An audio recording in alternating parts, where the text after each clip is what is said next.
Everyone, welcome to my channel UPSC talk. तो guys, आज एक प्रीलिम्स पॉइंट ऑफ व्यू से बहुत ही इंपॉर्टेंट टॉपिक हम कवर करेंगे जिसका नाम है हाइब्रिड सोलर एक्लिप्स। इसमें दो पॉइंट हम कवर करेंगे प्रीलिम्स पॉइंट ऑफ व्यू से, एक निंगालू एक्लिप्स के बारे में और एक हाइब्रिड सोलर एक्लिप्स के बारे में। तो 20 अप्रैल को सूर्य ग्रहण लग रहा है, यानी कि सोलर एक्लिप्स होगा। और इसकी खास बात यह है कि ये हाइब्रिड सोलर एक्लिप्स होगा और इसका नाम दिया गया है निंगालू एक्लिप्स या निंगलो एक्लिप्स, आप कुछ भी बोल सकते हैं जो इसका प्रोनाउंसिएशन है। अब निंगलू एक्लिप्स नाम क्यों दिया गया है? क्योंकि ये जो एक्लिप्स है ये ऑस्ट्रेलिया के एक कोस्ट से देखा जाएगा जिस कोस्ट का नाम है निंगलू। अब हम निंगलू को बहुत अच्छी तरीके से स्टडी करेंगे इसी वीडियो में एंड में। पहले हम जान लेते हैं कि हाइब्रिड सोलर एक्लिप्स क्या होता है। कई सारे हम सुनते आ रहे हैं कि पार्शियल सोलर एक्लिप्स होता है, एनुलर सोलर एक्लिप्स होता है, एक टोटल सोलर एक्लिप्स भी होता है। इन सभी के बारे में हम डिटेल में बात करेंगे। और लेकिन जो नया टर्म है वो हमारे लिए है हाइब्रिड सोलर एक्लिप्स। मे भी इसके चांसेस है कि एग्जाम में पूछा जा सके, बट फिर भी हम डिटेल में इसके बारे में आइए बात करते हैं। तो सबसे पहले हम जानते हैं कि सोलर एक्लिप्स क्या होता है। जब मून जो है वो सन और अर्थ के बीच में आता है और सन के ऊपर इस तरह से ढक लेता है कि जो मून की शैडो है वो अर्थ पे गिरती है, तो उसे हम सोलर एक्लिप्स कहते हैं। ठीक है, मून की जो शैडो होती है वो तीन तरह की होती है, उम्ब्रा, पेन्युम्ब्रा और एंट्युम्ब्रा। जो उम्ब्रा होती है ना, वो उसकी darkest part of moon shadow है जो टोटल सोलर एक्लिप्स बनाती है। तो अब तीनों सोलर एक्लिप्स के बारे में जान लेते हैं। जो पार्शियल सोलर एक्लिप्स होता है ना, जो मून जो है वो सन के किसी छोटे से हिस्से के सामने आकर उसकी रोशनी को जब रोकता है तो उसको हम कहते हैं पार्शियल सोलर एक्लिप्स। मैंने पार्शियली उसको ढकता है, सन को जो है वो छोटे से हिस्से में आके आगे उसकी रोशनी को रोक देता है, वो होता है पार्शियल। ठीक है, ये वर्ड से भी समझ में आ रहा है कि पार्शियल। अब एनुलर सोलर एक्लिप्स क्या होता है? ये होता है कि मून जो है ना, इस समय जब एनुलर सोलर एक्लिप्स लगता है तो मून जो है अपने ऑर्बिट में अर्थ से सबसे फारदेस्ट होता है, सबसे ज्यादा दूरी पे होता है।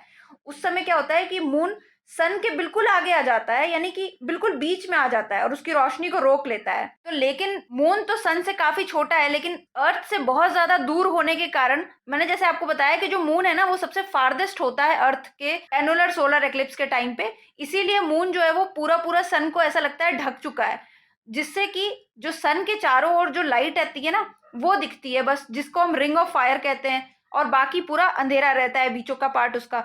अब टोटल सोलर एक्लिप्स जान लेते हैं कि क्या होता है। टोटल सोलर एक्लिप्स में होता है कि जो सन, अर्थ और मून जो है बिल्कुल एक लाइन में आ जाते हैं और अर्थ के एक पार्ट में पूरा अंधेरा हो जाता है, इसको हम कहते हैं टोटल सोलर एक्लिप्स। हमें वही एक्लिप्स दिखाई देता है जिस तरह की शैडो हमारे लोकेशन पे आ रही होती है। अभी तक मोस्टली यही होता था कि टोटल सोलर एक्लिप्स अगर इंडिया में है तो जहां भी दिख रहा है वो भी टोटल सोलर एक्लिप्स ही होगा। बट ये जो एक्लिप्स है ये हाइब्रिड सोलर एक्लिप्स है, इसीलिए क्योंकि ये तीनों का कॉम्बिनेशन है। ठीक है, मोस्टली जो है ये एनुलर टू टोटल और टोटल टू एनुलर तरह से दिखाई देगा, और ये डिपेंड करेगा ऑब्जर्वर की लोकेशन पे कि ऑब्जर्वर किस लोकेशन से देख रहा है इस सोलर एक्लिप्स को। तो ये हाइब्रिड सोलर एक्लिप्स में तीनों तरह के मून के ट्रांजिशन को देखा जा सकता है। किसी लोकेशन में मून ने सन को पूरा ढक लिया होगा, कहीं पार्शियल होगा, कहीं वो टोटल सोलर एक्लिप्स होगा। इस तरह की चीजें जो है वो अलग अलग जगहों से दिखाई देंगी। मैं आपको एक छोटा सा एग्जांपल देती हूँ कि किस जगह से कैसे दिखाई देगा। तो जैसे ऑस्ट्रेलिया के जो वेस्टर्न कोस्ट हैं, जो भी टाउन है वहां पे, है ना, वहां पे ये सोलर एक्लिप्स जो है टोटल सोलर एक्लिप्स देखने को मिलेगा।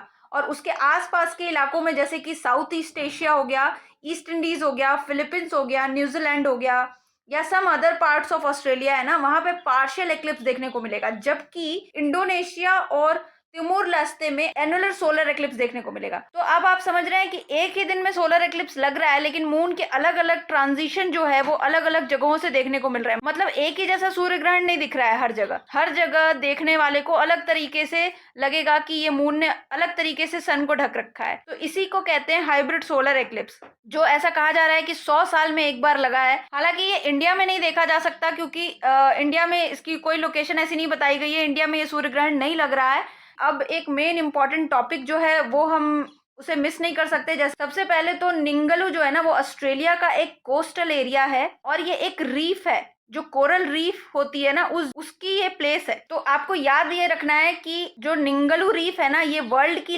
लार्जेस्ट फ्रिंजिंग रीफ है और one of the longest near शोर रीफ है। निंगलू कोस्ट जो है वो वर्ल्ड हेरिटेज साइट भी है, इसीलिए ये याद रखने वाली चीज है कि आखिर ये नाम आया कहाँ से और ये रीफ है या क्या है। इस तरह की क्वेश्चन आपको प्रीलिम्स में देखे जा सकते हैं, पूछे जा सकते हैं। और पिछली बार भी शायद 2017 या 18 में एक क्वेश्चन आया है न्यू मून ब्लू मून को लेकर के। तो अब आप मुझे कमेंट सेक्शन में ये बताइए कि न्यू मून क्या होता है। तो अब आपसे मिलते हैं हम अगले वीडियो में। Thank you so much for watching.